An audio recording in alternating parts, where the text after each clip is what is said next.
कहीं गइले रहू कि ना। राउर कहे के मतलब का बा? चैत में ये भौजी कहीं गइले रहू कि ना। आपन खेत में तू गेहूं कटवैले रहू कि ना। भैया के कसम सच्ची बोल भौजी, भैया के कसम सच्ची बोल भौजी। हम कुआरे में हसुआ तो धइले बानी, हम कुआरे में हसुआ तो धइले बानी। बाकी एक बेरी ओ बाकी एक बेरी गेहूं काटे गइले बानी, बाकी एक बेरी गेहूं काटे गइले बानी। गइले बानी, गइले बानी।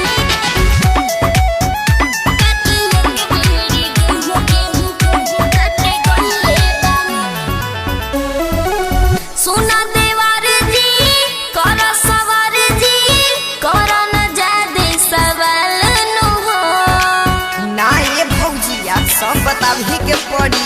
अच्छा पढ़ी ले पैया जाने जे भैया हो जाई पूरा बवाल नु हो।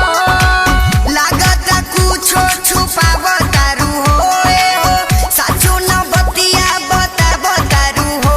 मनमा के तू भेद अपन खोल भौजी, मनमा के तू भेद अपन खोल भौजी। हम कुआरे में हसुआ तो धइले बानी, हम कुआरे में हसुआ तो धइले बानी।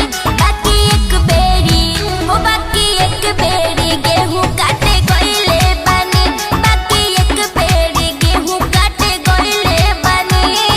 बुझला? गइले बानी, गइले बानी।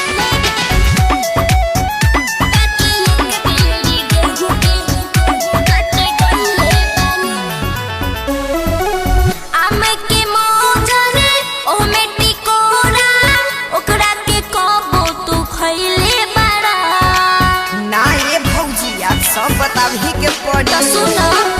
गर्मिया छाव में नदी तालाब में कबो तू डुबकी लगैले बारा। हमरा पहाड़ा बुझावतारू हो प्यारी के चस्का लगावतारू हो।